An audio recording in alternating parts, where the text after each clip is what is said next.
विधानसभेची तयारी महायुतीचं सरकार रोखण्यासाठी महाविकास आघाडीची जी काय शिवस्वराज्य यात्रा आहे त्या शिवस्वराज्य यात्रेचा प्रारंभ झाला आहे आणि घनसंगी या तालुक्यातून आपण संपूर्ण शिवस्वराज्य यात्रा पाहू मित्रांनो। त्या अगोदर तुम्ही आमच्या चॅनलवरती नवीन असाल सबस्क्राईब करा, लाईक करा, कमेंट करायला विसरू नका। तुमचं शॉर्ट न्यूज या चॅनलवरती मी स्वागत करतो।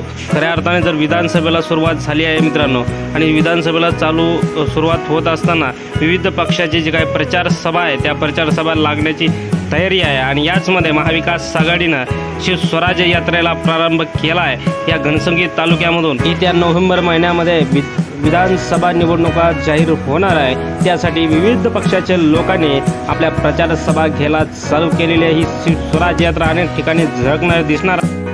या शिवस्वराज्य यात्रेमध्ये महाविकास आघाडीच्या कुठल्या नेते उपस्थित होते आणि कुठल्या नेत्यानं दमदार भाषण केलंय आणि कुठल्या नेत्याचा या जनतेवर प्रभाव पडला या सर्व गोष्टी आपण माहिती घेणार आहोत आणि राजेश भैया टोपे साहेबाबद्दल कोणते नेते काय म्हणाले या सर्व गोष्टीचा आढावा घेऊ पुढच्या पार्टमध्ये। तोपर्यंत तुम्ही मात्र व्हिडिओ शेवटपर्यंत पाहायला विसरू नका। जर तिजोरीच्या चाव्याच हातात दिल्या तर परिस्थिती ही बदलू शकते। पवार साहेबांचा अतिशय आवडता विश्वासू सहकारी कार्यकर्ता म्हणून राजेश भैयांच्याकडे स्वतः जयंत पाटील राजेश टोपे म्हणून मोठं विधान केलंय की राजेश टोपे येणाऱ्या महाविकास आघाडीचं जर सरकार आलं तर राजेश टोपे अर्थमंत्री होतील आणि पवारांचे अत्यंत विश्वासू कार्यकर्ते म्हणून राजेश टोपेकडे पाहिलं जातं। यानंतर आपण बघूया अमोलजी कोल्हे राजेश भैया टोपेबद्दल काय म्हणतात ते।